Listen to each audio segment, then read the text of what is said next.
Peggy 16.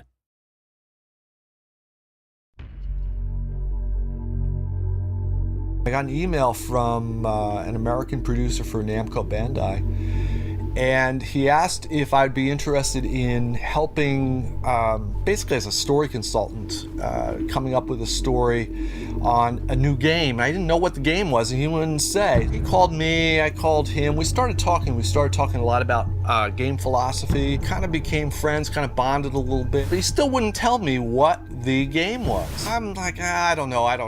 Finally, I said, all right, if you want me interested, what is the game? He said Ace Combat. I said, shit, you should have told me that right in the beginning. I'm in.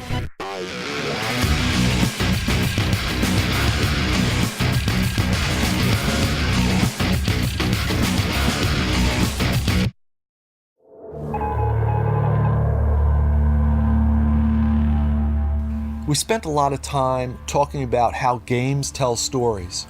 And one of the things that we emphasize is that everything that you do in a game, whether it's working a controller, hitting a button, as well as reading what's on the screen or listening to what's happening, that is all involved in the narrative. That is all telling a story. Hey, Colonel, you awake? You got a scramble. Yeah, coming. Probably the most obvious difference between Assault Horizon and the earlier versions of Ace Combat is that we are now playing in a realistic universe.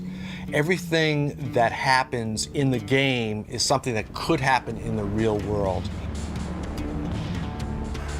You start in Africa, and basically what's happened is the Americans are joining other countries, and you're working with pilots from France, from Russia, and from some other NATO and Western countries.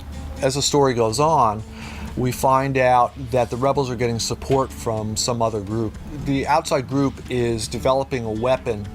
The fight then moves to the Middle East and to Dubai. And we then, without giving too much of the story away, shift a lot of the action to Russia.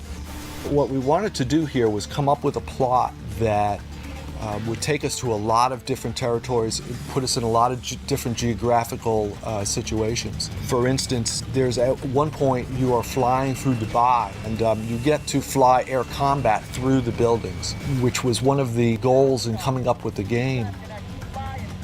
I did actually want to blow up my house, but the team thought that would be a little bit too much. You have several characters that you can play as in the game. Probably the most important will be Colonel Bishop. Early on in the process, I actually watched a movie with Bruce Willis. I'm not sure that a lot of people will have watched Tears of the Sun, but it's a fantastic movie. And I saw Bruce Willis's character, and I said, shit, man, that has got to be the main character of this story. Once I had that character, once I knew that kind of stoic hero, the guy that is at the top of his game, I understood what could happen in the story, and I kind of took that and went from there. We have additional information about some of the key people involved in the coup.